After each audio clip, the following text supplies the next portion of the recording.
Most people completely misunderstand what it actually takes to register a company in Turkmenistan, and that misunderstanding usually leads to one of two outcomes.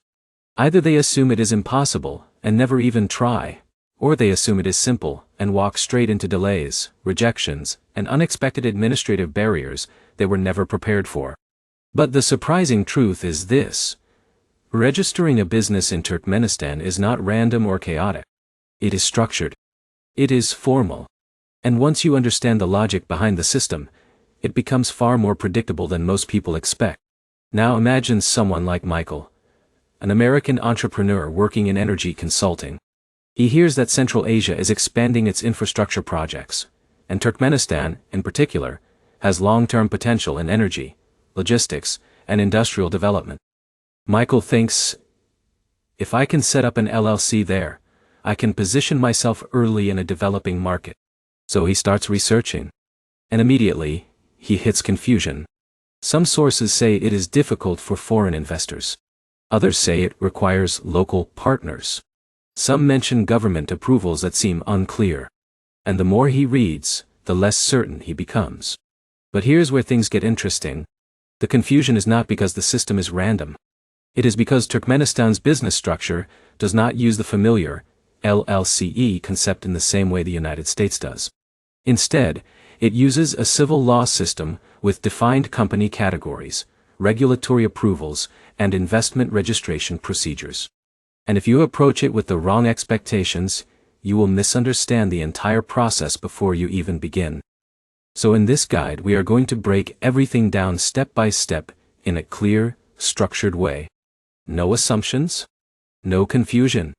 Just a real explanation of how foreign entrepreneurs actually register a business in Turkmenistan, what challenges exist, what documents are required, and how the process really works in practice. And by the end, you will not only understand the procedure, you will understand how to think about Turkmenistan strategically instead of fearfully or incorrectly. Let's go back to Michael. He arrives at his first major realization early in his research. There is no direct LLC label in the same way he is used to. Instead, businesses are typically structured as a form of limited liability enterprise under local civil code definitions. In practice, foreign investors often register a limited liability company equivalent, but it is governed through a combination of state registration authorities and investment oversight procedures. And this is the first key insight. In Turkmenistan, business formation is not just registration. It is authorization. That means your company is not simply recorded. It is reviewed, approved, and aligned with national regulations before it becomes active. Now let's slow this down and make it practical. Michael decides to move forward anyway. He contacts a consultant familiar with Central Asian corporate structures, and he is told something important immediately. Foreign business registration depends heavily on the type of activity you choose. And this is where most beginners make their first mistake. They think the structure is the most important part. But in Turkmenistan, the business activity description is often just as important as the legal structure itself. Because certain sectors are regulated more strictly than others, especially energy, telecommunications, import-export, and infrastructure-related industries. So Michael is asked a simple question that changes everything. What exactly will your company do in the country? And he realizes his answer is too vague. He originally said, consulting services. But in Turkmenistan, that is not enough. Authorities want clarity. Energy consulting, logistics advisory, trade facilitation, engineering services, or something more specific. And this leads to the first major insight. Clarity is not optional. It is part of approval. Now, let's bring in another example. Zara, a logistics entrepreneur from Chicago, enters the same process with a different expectation. She assumes she will need to fill out a form, submit identification, and register a company within a few days. But when she begins the process, she discovers something critical. Foreign company registration typically involves multiple layers of approval, including registration with state authorities, tax registration, and sometimes sector-specific approval depending on business activity. And this is where she encounters her first delay. Because her documentation was incomplete. She did not include a fully detailed business plan. And in Turkmenistan, That matters more than many people expect. Because authorities often evaluate not just who you are, but what economic value your business brings. And this is where things can go very wrong. If your business plan is vague or inconsistent, the approval process slows down significantly. So Zara revises her documents with more detail, including operational structure, projected activities, and clear market purpose. And only then does the process move forward. Now let's break down the actual structure of registration in a way that makes sense. In most cases, a foreign entrepreneur follows a multi-step process. First, you define your company structure and business activity. Second, you prepare foundational documents, including identification, business plan, and legal formation papers. Third, you submit the application to the relevant state registration authority. Fourth, your application is reviewed for compliance and alignment with regulations. Fifth, once approved, you proceed with tax registration and official company activation. And finally, you establish banking and operational capacity. But here's the mini payoff. Unlike what many people assume, the hardest part is not filling forms. It is aligning your business activity with regulatory expectations before submission. Because once your application enters review, changes become more difficult. Now let's continue Michael's journey. After refining his business scope, he submits his documents. And then he waits. But during this waiting period, something unexpected happens. He is contacted for clarification. And this is not unusual.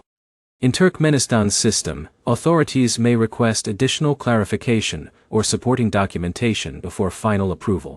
So Michael is asked to provide more detail about his operational model, including how he plans to function locally, whether he will have physical presence, and what economic impact his company may have. And this is where many foreign entrepreneurs get stuck, because they underestimate the importance of preparation beyond paperwork. But there's one detail most people miss. Approval is not just about documentation.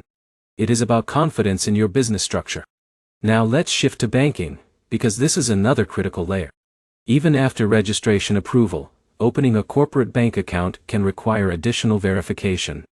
Emily, a freelance business consultant from New York, learned this firsthand. She successfully registered her company, but assumed banking would be automatic. It was not.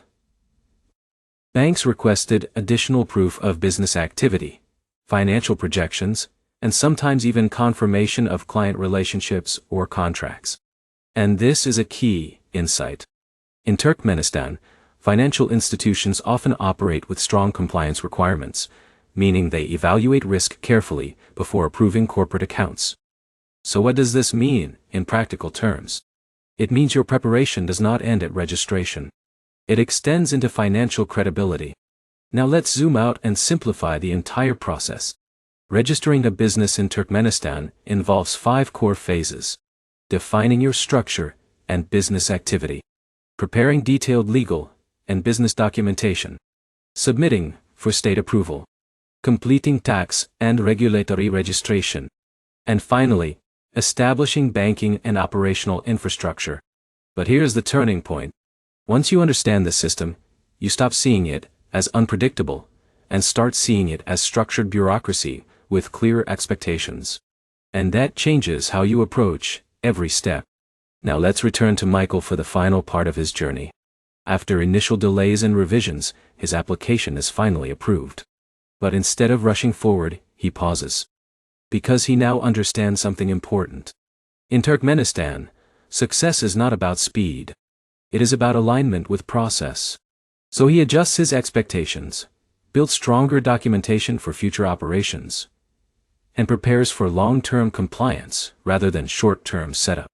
And this is the identity shift that matters most in this entire process. You stop thinking like someone trying to get in quickly, and start thinking like someone building a sustainable legal presence in a structured system. Now here's the final insight. Many people avoid markets like Turkmenistan because they assume complexity means difficulty. But complexity is not the same as impossibility. Complex systems simply require preparation, patience, and precision. And once you understand that, the opportunity landscape changes completely.